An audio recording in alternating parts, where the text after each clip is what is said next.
Because addiction warps your brain and it can make you incredibly irritable. Oh, so you just came home to indulge in your pleasure because you were so pissed that I missed a turn. He is getting incredibly aggressive with me. He's screaming right in my face. His face is like this close to my face, grabs my arms. I text Siren Verde, I'm like, he's getting aggressive with me. And she's like, you need to call the cops.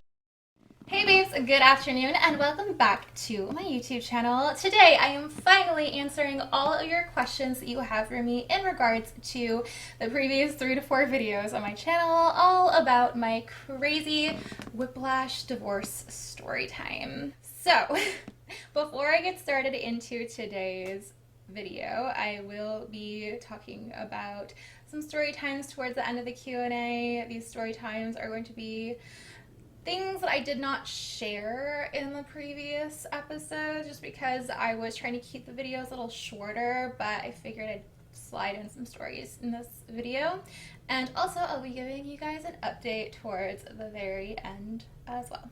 So let's get into your questions because I don't want to leave you guys hanging for too long on a super boring intro because I know you guys don't like that. So this is a question from Let's Play Like We Were Elite. I hope you haven't taken on too much of his debt. I did try to help him clear his debt, but he made it very clear to me that he wanted nothing to do with me in terms of resolving his financial debt, which being the helpful person I am, I really did want to help him with his debt, but everything proceeded so fast and so quick that I realized that this guy was a lost cause and that his addiction was just getting worse and worse and worse. And so I did not take on his debt. Now we do have a car loan together and I am a joint signer on that, so if he defaults on his payment then I have to take on that financial burden, but he said he was going to be making the car payments, so we'll see how that goes. I'm sure everything will be fine considering everything was a pretty smooth, cut and dry divorce in terms of splitting everything up. But no, I do not have any of his debt burden on me, which thank God. Like, I know he's only accumulating more and more debt as we speak, and I would absolutely not want that on my plate. Next question comes from Despicable Brie 58, and there's actually a couple questions in here. The first one is asking me about how I feel about marriage counseling after all of this.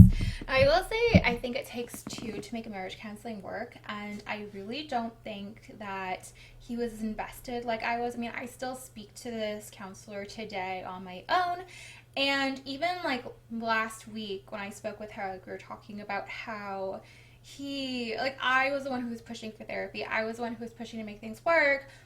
And it was very apparent towards the very end that he was putting on a face and that none of it was real and he wasn't actually putting an effort. He was just making it look like he was, if that makes sense. So he was trying to show this outward image that he was putting an effort, that he was doing all the right things, but really he was doing basically nothing, just trying to put on a show, basically.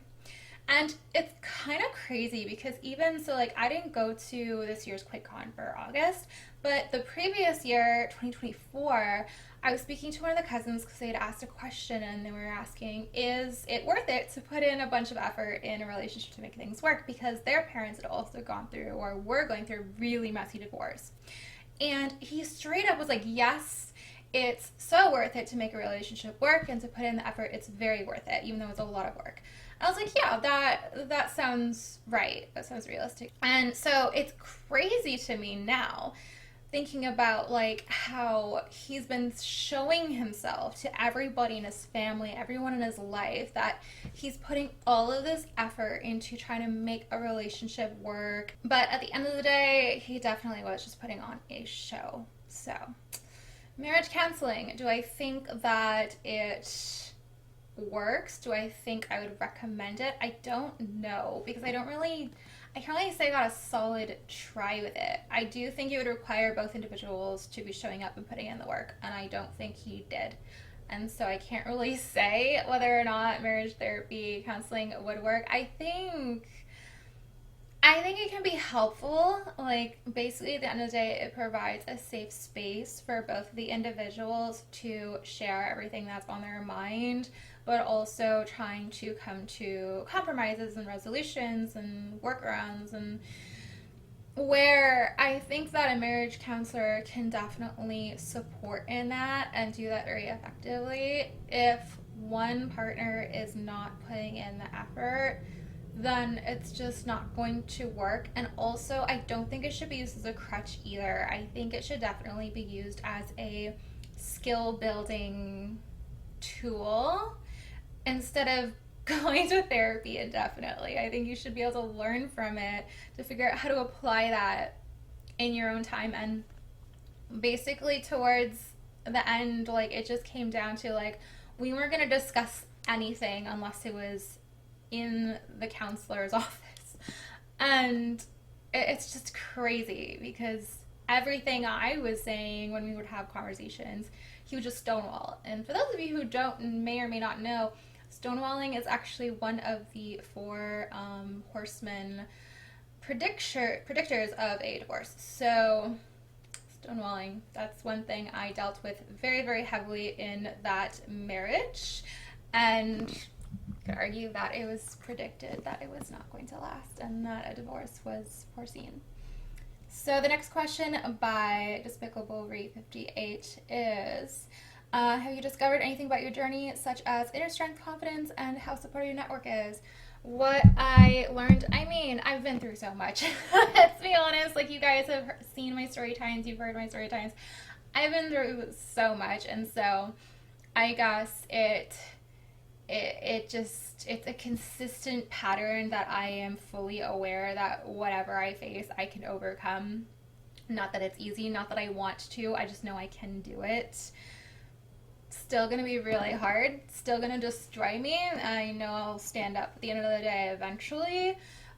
It's just, I know that I can get through it, and I did. And of course, like, I don't know necessarily. I mean, I think I could have gotten through it without as much support as I had, but I think the amount of support that I had, especially so early on, really helped me jump really quickly out of the relationship. I mean, I knew I needed to, and all of my friends knew I needed to. It was just about, can I do it, and can I do it soon?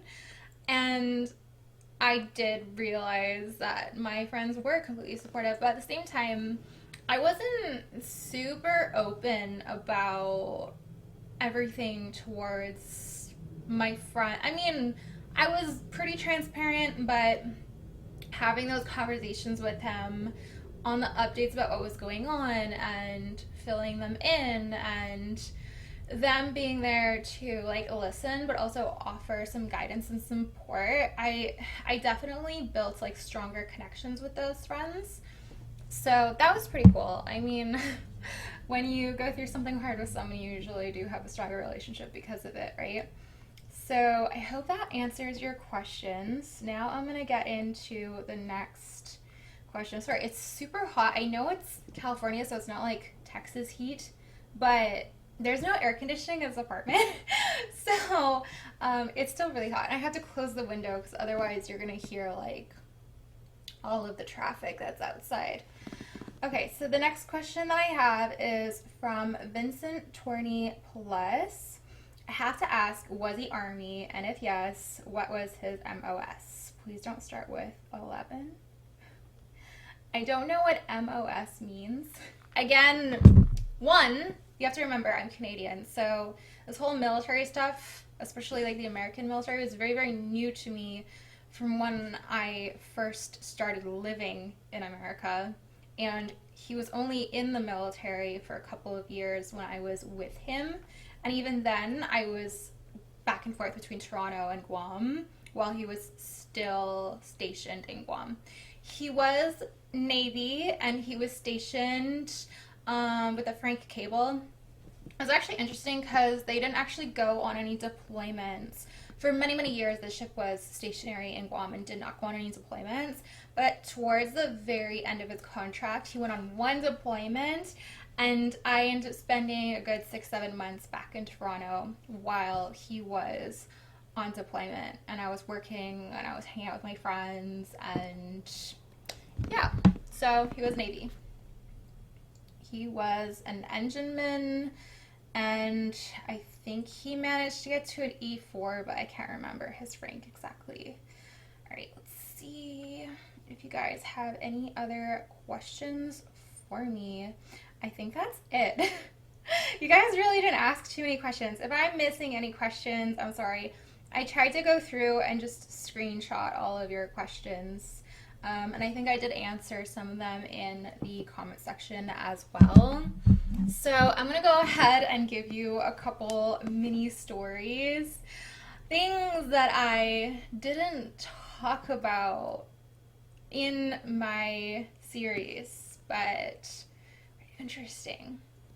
So one situation that ended up happening was we were driving to the gym, and I was driving us to the gym, and he got super pissed at me for the dumbest thing. Like, I missed a turn, and so like I had to go, and then I had to like turn then on the next one.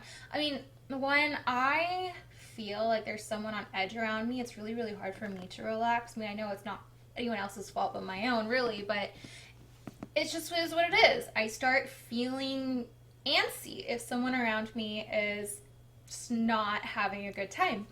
And I could tell he was like in some sort of a mood.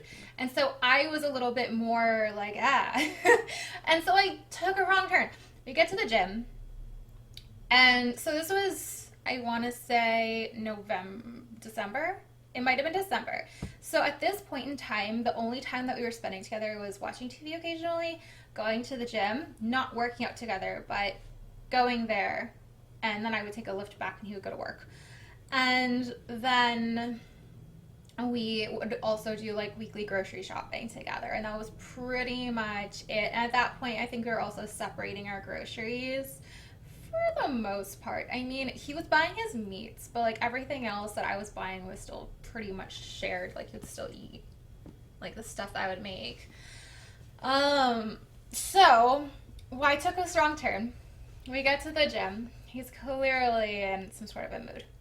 I'm working out, and 30 minutes in, 45 minutes, like he did this on routine, right? Because I knew that he was in the bathroom pleasuring himself. But it was like 30, 45 minutes, and I'm like, okay, this is getting weird. Why is he not in the gym?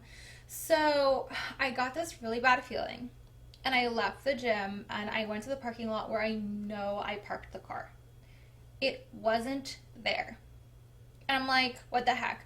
Oh, by the way, this happened on the weekend, so I was also going to drive us back home.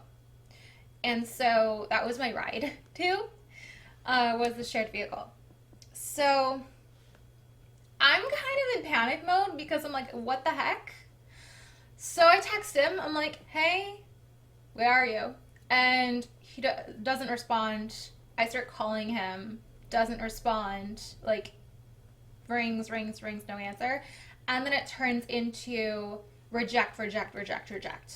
As soon as he started rejecting those phone calls, my panic mode heightens. I'm like, what is going on?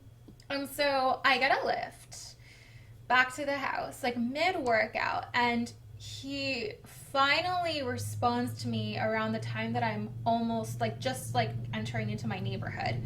And I'm like, hey, your car, like, where are you? And he's like, oh, I just like took a walk. I was like, I don't see you in the gym. He's like, I took a walk around the outside of the gym. And I'm like, the car isn't in the parking lot. And what did he say? I can't remember what his response was, but it was another lie. And I basically was pulling in to my house at this point with the Lyft driver, and I text him like, I can see the car in the parking lot. I'm in a Lyft right now. I'm at the house. And so I get to the house. I get inside the front door, and he's like in slippers and like his underwear, and he's just like pissed. He looks pissed. I'm like, what the heck? Like, why did you take the car? Why did you just leave? And I also texted the mom because I'm like, have you heard from him? Because he's ignoring me and he left the gym and that was also my ride. What's going on? And he's like finally kind of confessing, like, oh, I was just so pissed. You just make me so angry. Like, mind you, when I made this wrong turn, I was like immediately like, I'm sorry, my mistake. And like nothing else was said. Like he was clearly like really upset over that situation and it clearly was very triggering to him. But nothing else was said. So I don't know how he was able to get so upset and pissed. And the only thing that makes sense to me, because I had this conversation with one of his cousin's friends that also dealt with a similar, basically the same addiction, was this addiction warps your brain and it can make you incredibly irritable. And so I can only imagine, like, his addiction was getting so bad that he was getting super irritable over, like, the smallest little things that would just set him off because his brain was just warped. So that was a really weird situation. And he was like, oh yeah, like, you just pissed me off so bad. I didn't even want to work out anymore. And so I'm like, oh, so you just came home to indulge in your pleasure because you were so pissed that I missed a turn. I was like, I don't know what's going on here. I just knew that you took the car, that you left, and I didn't know what was going on. That was about as much as I got out of that conversation. That was really weird. The second thing that happened, I was about to leave the house to go to San Antonio. I was gonna catch a Flixbus to take me, not Greyhound, I think it was called a Flixbus, to take me to San Antonio, where I was gonna stay a few days.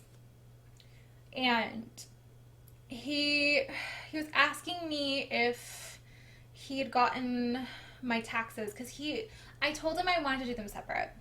And after, so this was, I'd already told him I wanted a divorce. So this was probably like February, mid-February. And I told him I was completely fine with doing the taxes separate since we were going to be getting a divorce anyway. And nothing was said. And then he came to me and was like, hey, the benefits of doing taxes together would still be better. So let me know, like, send me your stuff and I will do the taxes as things had played out in past years. So I was like, are you sure? Fine. So I got all my taxes situated. I got everything situated in a folder. And I was like, hey, everything's ready for you. You can have it whenever you want it, basically. And this had happened like a couple weeks ago. The taxes were finished in January, like that end of January, early February. And they were just ready for him to grab them, basically. And I was about to leave the house with my bag, my weekend outing bag, to catch this bus. He freaks out on me. Well, first he's like, hey, can you, where are the taxes? Like, he's frustrated. Like, he's playing video games with his cousins. He's playing League of Legends. And he's really frustrated with me. I'm like, the taxes are ready for you. And all I need is, like, a USB so you can put the taxes on them. And he's like, oh, I don't have a USB. I'm like, well, I was like, can you give me a USB so I can put the taxes on? He's like, I don't have a USB. He's so pissed. I'm like, well, then how do you want me to get the taxes to you? Because they're ready. And I don't have a USB to give you the taxes. And he's like, just email it to me. I'm like, okay. And he's so mad. And he's like I'm saying these things as if, like, it was so straightforward, but he was getting so frustrated, like, more frustrated than I'm explaining things. But anyway, I emailed the taxes to him, like, they're sent. And I was just going straightforward, to the point, getting the task complete because I needed to go. And this guy stops me and he starts saying, you've ruined my life, blah, blah, blah, blah, blah, blah. And I'm like, what in the heck? Like, get out of my face, because he was getting super aggressive. He was getting into my face. I literally closed the office door because I'm like, he is getting incredibly aggressive with me. He's screaming right in my face. His face is like this close to my face. He forcing his way through the door. I'm like, calm down. I need to go. I need to go. Calm down. And he's not listening. He's not calming down. He is heightened. He was freaking out. He's in panic mode. I finally let the door go, hoping that he's going to stay calm, but no. He's still freaking out. He's still in my face. He's still screaming. He grabs my arms. He's starting to get aggressive with me. I'm like, I am going to call the cops. You need to calm down. He freaks out even more. He was like, oh, great. Like, you're going to call the cops. Well, I'm like, what the heck? I text Siren Verde. I'm like, he's getting aggressive with me. And she's like, you need to call the cops. And I'm like, I don't have to call the cops with him. I don't have to deal with that either. Which, honestly, I probably should have. But I ended up calling his parents instead, or texting his mom. I don't remember if I was on the phone with her or just texting her. I was like, hey, like, I just need him to be calm for a few minutes. My Lyft ride is about to arrive and I need to go. I'm going to get on a bus and I'm going to be gone for a few days. And she's like, what's the situation? And I tell her, and then, like, I think what ended up happening, yeah, he freaked out because I got on the phone with his mom. He freaked out. And this happened, like, anytime we ever got into, like, a huge blowout, whatever, where he just won't calm down. Is like, I'm like, I'm not going to call the cops. I don't want to get the cops involved. So I try to call their parents. His parents, to try to help calm him down. He would just freak out. So he turns his phone off and he gets in his car and he drives off. And I'm like, whatever, like, as long as it's calm and I can, like, get my stuff and go. So my Lyft arrives pretty much as soon as he leaves. And I get in the car and I go to the bus. But I'm now freaking out because I don't know if he is being, you know, dangerously driving, like, intentionally. That's all I'm going to say in terms of, like, the terms of service here on YouTube. But I was worried because I didn't know if he was going to be returning to take care of the dogs for a few days. And so I'm on the phone with friends. I'm on the phone with the parents. I'm like, can you get a hold of him? I'm scared that the dogs are going to be left in the house alone for a few days, and I'm going to be in a different city, so I can't tend to the dogs. And I knew that we had a spare key in the backyard, so I was contacting a friend. I was like, hey, like, is there any chance that you could potentially go and feed and walk the dogs for, like, a couple times, like, just to check in on them to make sure that they're okay and that they're fed and that they can go potty. Because I didn't know if this guy was even going to get back to the house. And really, literally late that night, I did get a response from the mother saying that he was fine and that the dogs are fine and that he was back at the house. I'm like, okay, dogs are okay. Everything's fine. Like, I don't have to worry. But yeah, like, these are just, like, two stories of what happened with, just, like, he just went bonkers. Like, he lost his, I don't know, like, he literally lost his mind from the time that I started finding everything out until the divorce finalized. He literally lost his marbles. Like, this guy was a completely different person. The only thing, I just sneezed. I'm so sorry. Okay. So, the only thing that makes sense to me is that this guy was living such a double life for so long that the buildup of stress that it was causing him just built up to this climactic explosion of stress and irritation. And I don't even know, like, literally he was a completely different person from the time that I was spending with him for years until this very moment that everything was blowing over. It was so crazy.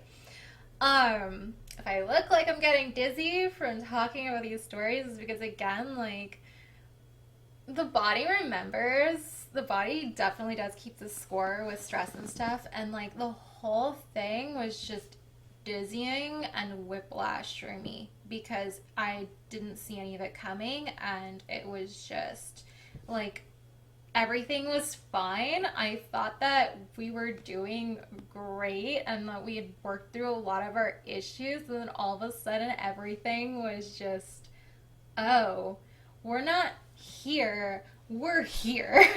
And I had no idea about that because he was keeping a face and putting on a show for I don't even know how long.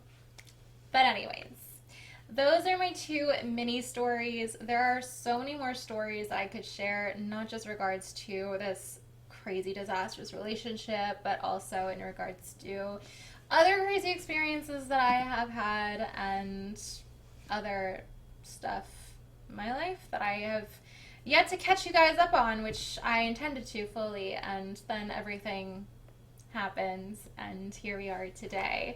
I mean, I guess it gives me more story time to share with you guys. I hope you're enjoying that at least. But anyway, that is what I have for you. Now on to a quick update. I wanted to let you guys know that I am pretty much done my nutrition coaching certificate, and I am going to be taking about 20 free clients to be working with you on achieving your dream physique, lifestyle, with health, nutrition, wellness, all that stuff. And I will be personally coaching and guiding you through that process. Now, I do want to take on about 20 individuals so that I can get a rapport. So I would really appreciate if you are interested that you are also okay with leaving me a review towards the end. I think I might make it like a 3-month free trial coaching period where I can chat with you guys on an individual one-on-one basis about once a week. But this is just some of what I know that I'm going to be doing. I will have to flesh it out and get back to you on all those details when I actually get my certificate, which hopefully will be at the end of this coming week. And then in October, I will be announcing all of that in an individual video. So if you're interested in any of that, please keep updated by checking out my YouTube videos and my social medias, and I will be giving all of the information to you guys very soon in the coming weeks. Well, babes, that concludes today's Q&A and video and mini story times and updates. I hope you guys enjoyed, and thank you so much from the bottom of my heart for all your support and kind messages. And I'll be seeing you guys very soon for another story time. Actually, I do have one more story time I want to share with you regarding the relationship before I go on and move on to something else, and hopefully sometime soon I can also pick up on my whole Storytime series to fill in those gaps of the past 10 years from the time I left you off with when I was in college till now, where everything has gone down. So thank you so much for watching and being here and sticking through to the very end. Bye for now. See you till next time.